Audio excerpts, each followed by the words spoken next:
You know, I've had a real itch in the back of my head.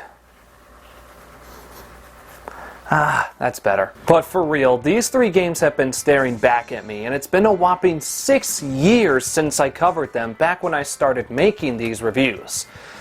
I do not like any of those videos. For starters, Crash 1 wasn't even a review, so during my journey of revisiting old reviews, I think it makes sense that we go back and wrong those rights and sweep the past under the rug. I said that last episode, didn't I?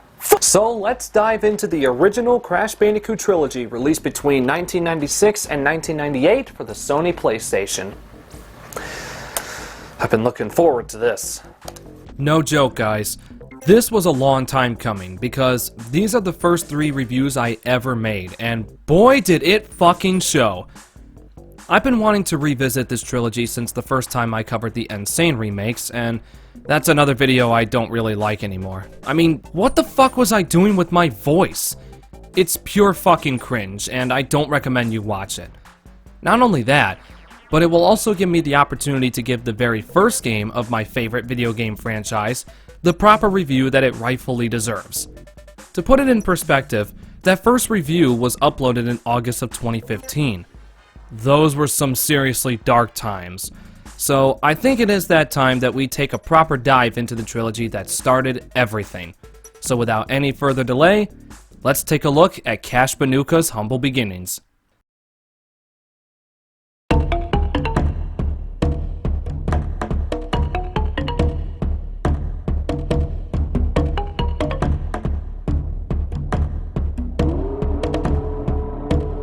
September 1996. Gas was $1.23, Blue's Clues aired for the first time, Nintendo gave us its 3-pronged mistake, Bill Clinton ended nuclear bomb testing, the Yankee dynasty was getting underway, I was less than 2 years from being born, and third-party developers Naughty Dog released Crash Bandicoot for the Sony PlayStation. Given that it was Sony's answer to the platforming juggernauts Super Mario and Sonic the Hedgehog at the time, it's no surprise this furry marsupial became the face of the brand. As of this script being written, the original PS1 game has sold nearly 7 million units worldwide. That's a pretty big deal for a 1996 game, especially since it's on the powerhouse system that dominated the 5th generation. This game holds a very special place in the hearts of millions, as it practically got people into PlayStation gaming back in 1996. At the time, it was a revolution to see the classic Mario formula warped into a 3D world, with the ability to move in any direction rather than just left or right. However, as the years go by and the sequels continue to improve the established entity, Crash Bandicoot just kind of became a distant memory. And why is that? Well, let's pop it in and find out.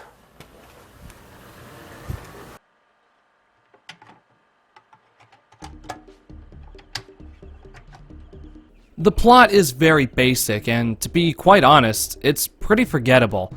I mean, you have to wait for the fucking thing to load at the title screen. A pair of evil scientists named Cortex and Brio construct an army of mutated marsupial animals, with Crash serving as the general. The vortex malfunctions and Crash flees the lab. However, he has to find a way back because who's next in line? That's right, Crash's girlfriend, named Tawna Bandicoot. And so your journey begins. First impressions, I gotta say, these graphics are still great for the console. Definitely revolutionary for the time. The goal for this game is very simple. Navigate platforming levels from point A to point B and proceed to the next level, occasionally fighting bosses along the way. The gameplay is very simple, but it is effective.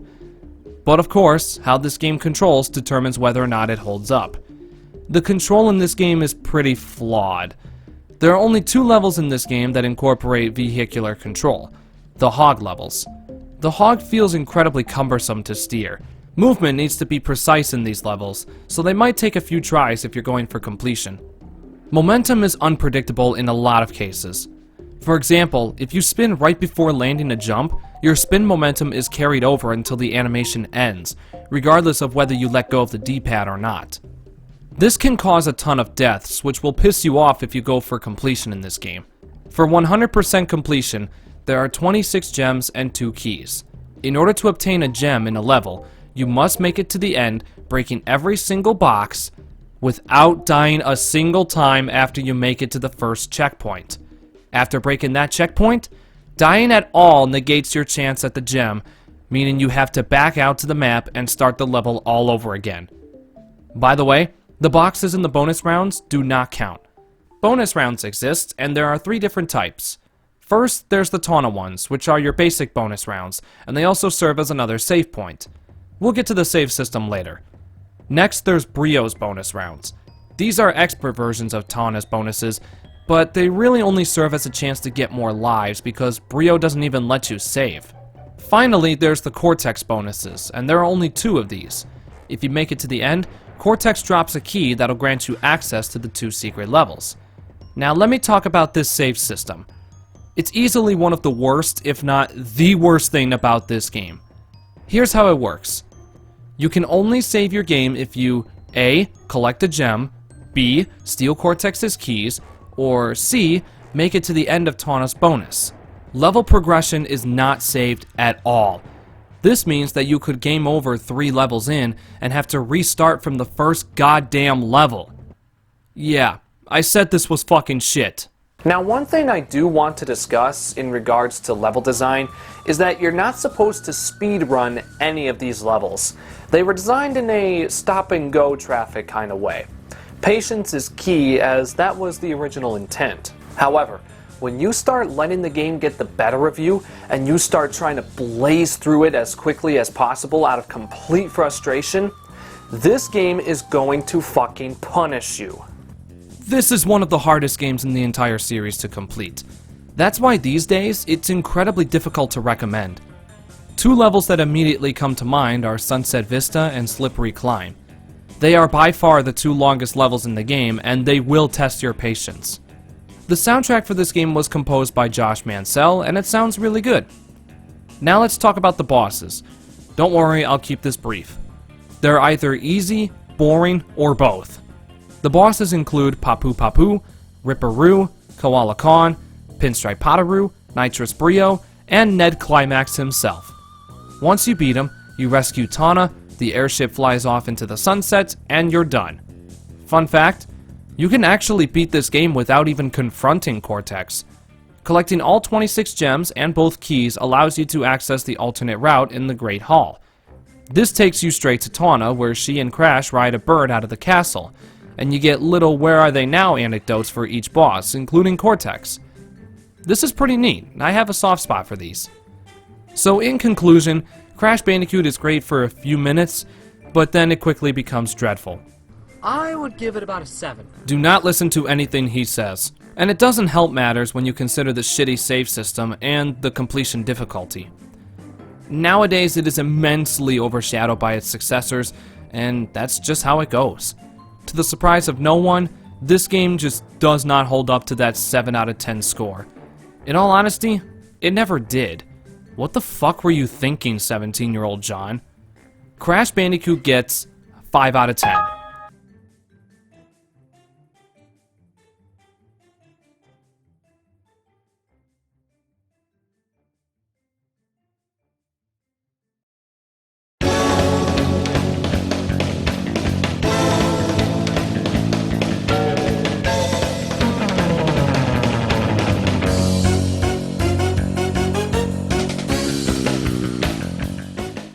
Crash Bandicoot 2 Gringotts Steakhouse, released on Halloween of 1997 for the Sony PlayStation.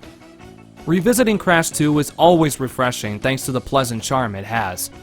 The story immediately follows the end of Crash 1, with Cortex falling from his airship after being defeated. In his sight when he falls is a power crystal.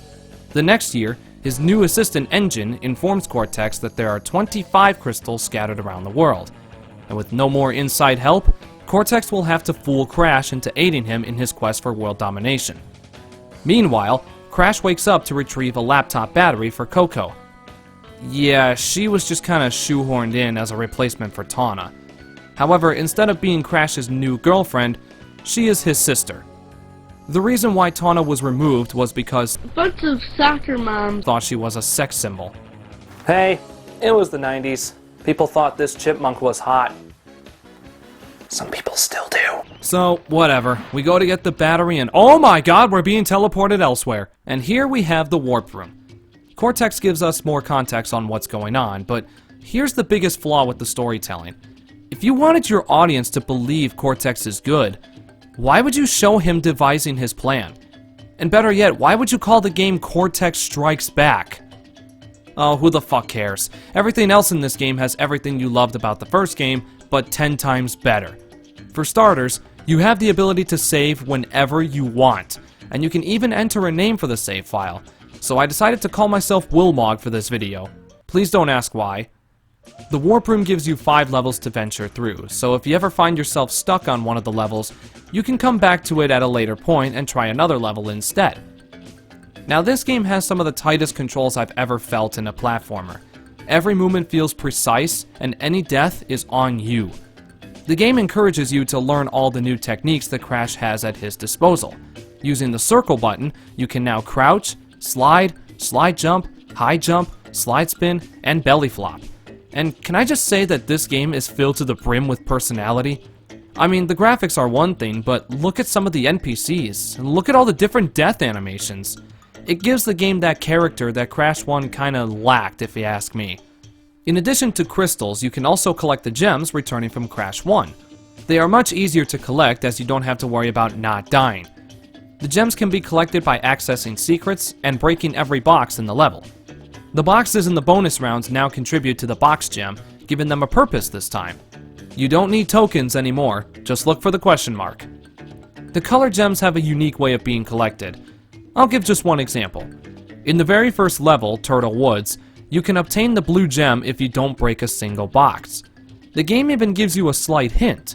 If you revisit the level after grabbing the crystal and box gem and you break a box prior to reaching the goal, the box counter will show you your current box total out of 0, which is pretty cool. And if you refuse to collect the crystal, Cortex will inform you on how disappointed he is, even going as far as to show you what the crystal looks like. If you start collecting gems, you'll be greeted by Brio, who has a beef with Cortex, and can help you with thwarting his plans once you obtain all 42 gems.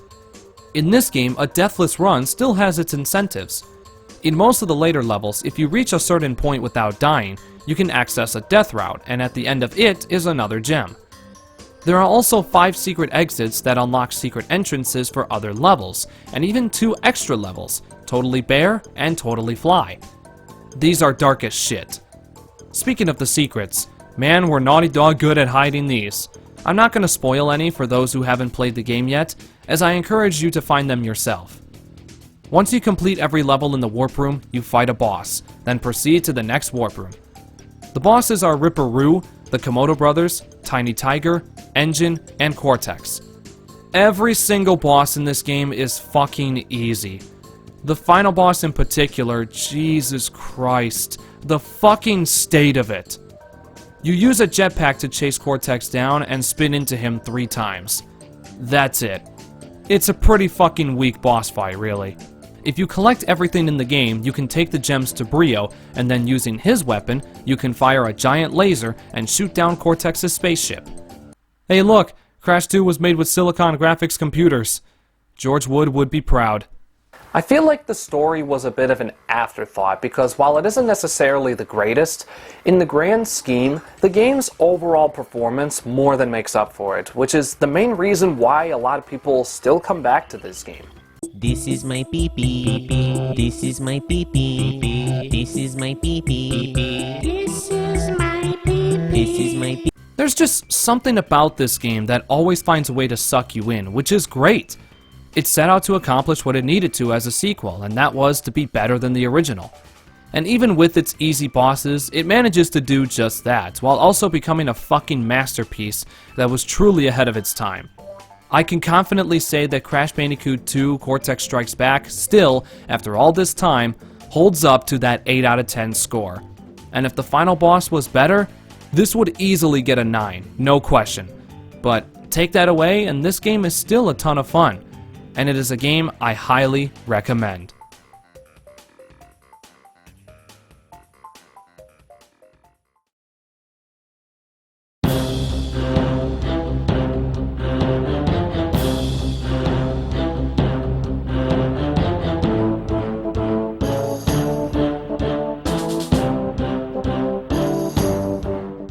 exactly 1 year after the release of Crash 2, we got Warped.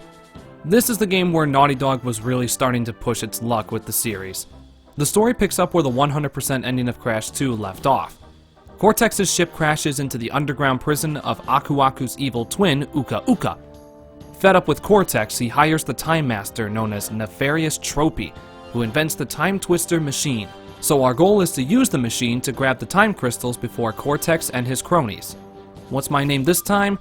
How about... by Puntan? Yeah, that'll work.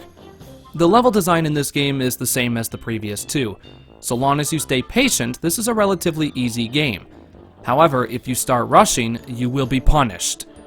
And there's one particular collectible in this game that rewards such aggression, but we'll get to that later. Graphically, if you thought Crash 2 looked beautiful, you have not fucking seen Crash Bandicoot Warped. Every level is gorgeous from top to bottom. The control in this game feels just as good as it did in the last game, only fine-tuned just a bit.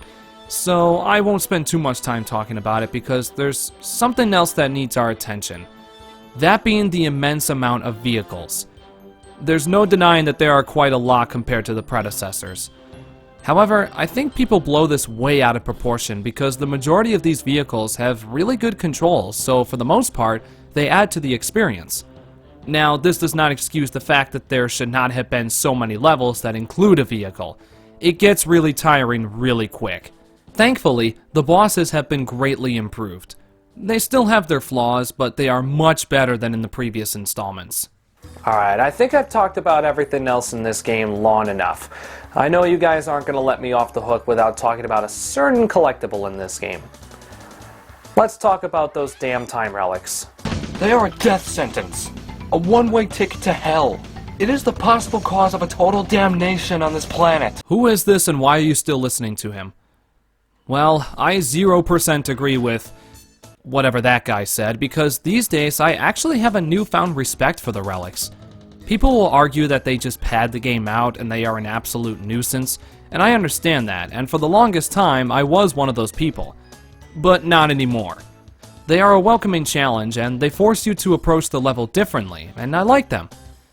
If you're not going for the platinum relics. These things are a huge pain in the ass. You need to know everything about every level in order to have all 30 relics be platinum, like me. It was stressful, but I managed to do it, and it was one of my greatest gaming accomplishments. By the way, the two easiest platinum relics in this game are the ones for the two very secret levels hidden in other levels, Hot Cocoa and Aegipus Rex. I figured out why that is. In only the NTSC-U version of Warped, there is a programming bug that incorrectly loads the times for Dynamite when you enter Aegipus Rex, and Road Crash when you enter Hot Cocoa. Nobody knows exactly why this happens, and this is the reason why those two platinum relics are the easiest ones to get. Oh, and FYI, you don't actually need the platinum relics for completion. You can actually just go for Sapphire, which are by far the easiest ones, in order to get the true ending. The platinum relics only serve as something to have for bragging rights, so attempt them at your own risk. They require a combination of skill and luck. So while Warped really started pushing its luck with the amount of vehicles it had to offer, it still performed really well, and in all honesty, now that I'm a much wiser man these days, I can confidently say that despite all the gimmicky shit, this game sits on par with Crash 2. Even if you're someone who prefers 2 to Warped, which is still me, make no mistake, you cannot deny that this game was a fantastic finale to the trilogy. For all those reasons, I'm happily bumping this game's score up from a 7 out of 10 to an 8 out of 10.